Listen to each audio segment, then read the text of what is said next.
accident was the change to move me in the direction of exactly where I'm supposed to be for whatever's left in the back end, the back nine of my life. I love it. Something else in the book you talked about was relationships.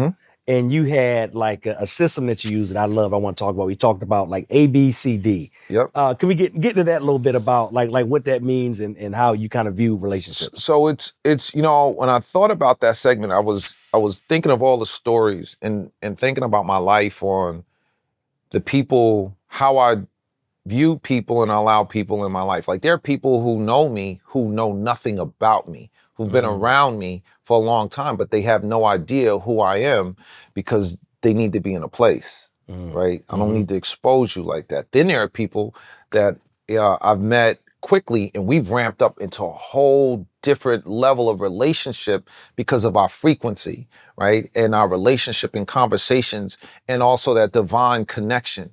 So how do you judge that? How do you make it? So I went in, I put those relationships, I started with the relationships, and then I was like, what's rudimentary that everybody can understand?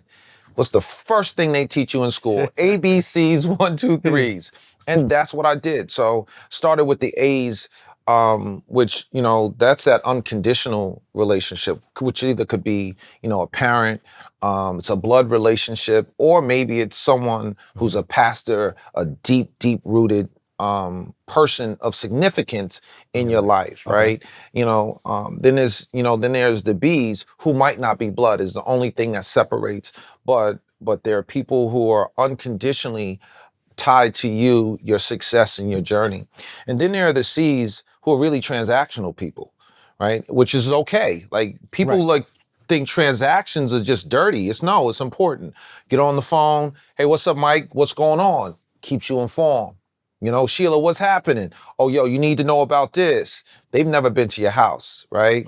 They've never you don't pick up their phone. They're not on the do not disturb list, right? When the phone rings, but they're very integral and important on how you move in your life on keeping your network. Cause that's all we're really talking about is how you frame and you don't blur the lines. Like for me, I keep things very specific for me to operate.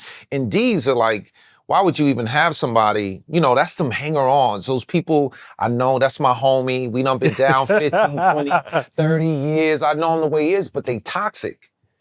And how you want to grow if all you just always running in sludge. And that's important to identify them and let them go because they're never going to be a C, right? They're never going to be an A and B.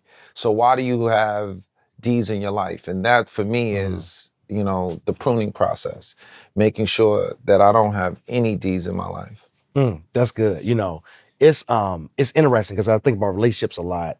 I think so many people are attached to those D people that they either grew up with or were born into relationships. Because you could have D people in your family too, by the sounds of it, right? Hey, man, I wanted you to say that, not me. But, I was listening to a good friend of mine one time, and they were talking about the fact that, hey, in life, sometimes you get to choose who your family is too. I mean, have you seen that Born in your your life? family and you choose your friends. Think about it. You born in whoever they are, that bloodline is just bloodline. You had no choice in that.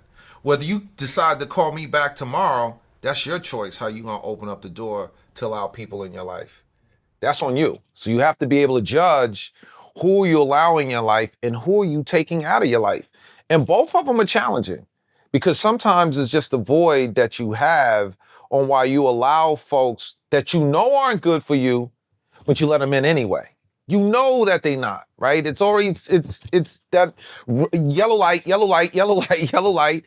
But for whatever reason, either, feeding a void, your ego or whatever is the deficiency that you're looking for that these people bring, you open the door and they don't last. Yeah. And what it does, it can take you off of your whole journey and your purpose and your destiny where you want to be because you just have folks who are going to bring more folks and they're going to bring more folks that aren't good for you, right? It's just it. Thanks for listening to another episode of the Traffic Sales and Profit Show. Hey, do me a favor. If you enjoyed what you heard today, subscribe and follow us on this platform right now to make sure you do not miss a beat as we drop new episodes and additional content every single week.